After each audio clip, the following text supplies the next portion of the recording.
Hey, what church do you go to? That's often one of the first questions that you're asked in a conversation with strangers in the South. Not if you go to church, but which church it is. If you live in the Bible Belt, then you know this. If you live anywhere else, it might come as a little bit of a surprise to you. And if you reply with, "I don't go to church," they won't ask you why. They'll simply invite you to theirs. There's absolutely nothing wrong with them doing so because, in their minds, they're just being friendly by providing the option to attend their church. But that's one of the problems here in the good old southeastern United States. You're a Christian until you say otherwise. Okay, maybe it's not that dramatic, but it's not far off. A couple years ago, after a breakup with my religious girlfriend, I went to a company Christmas party without a date. And I might have had one or two too many cocktails. And when a coworker's wife asked me, "Hey, where's your girlfriend?" I explained how we had recently ended our relationship. It was due to religious differences, I said, followed by, "I'm an atheist."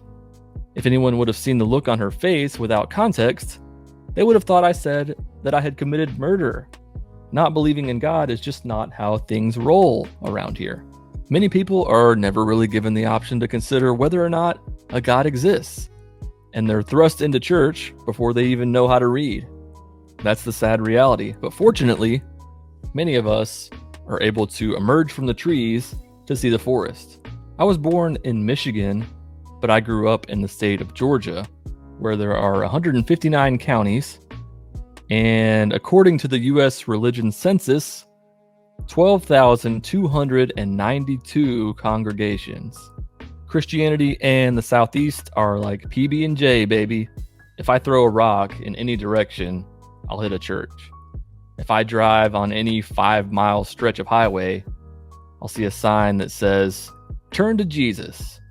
On a recent drive around North Georgia, I saw a sign that said, "Every tongue will confess Jesus is Lord." Even the Democrats.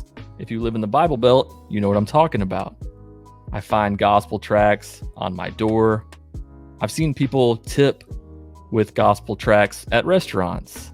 Instead of leaving the 15%, they leave a fake $5 bill that has a Bible verse on the other side of it. And if you're a Christian watching this video, then just know I don't hate you, even though several people think that's what my agenda is. Atheist mad. Atheists hate Christianity. That's not the case at all. You're free to practice your religion. All I'm asking is that maybe you take a step back and think about how words and actions might affect those of us who don't believe. Hell, even President Biden alienated the non-believers in his inauguration.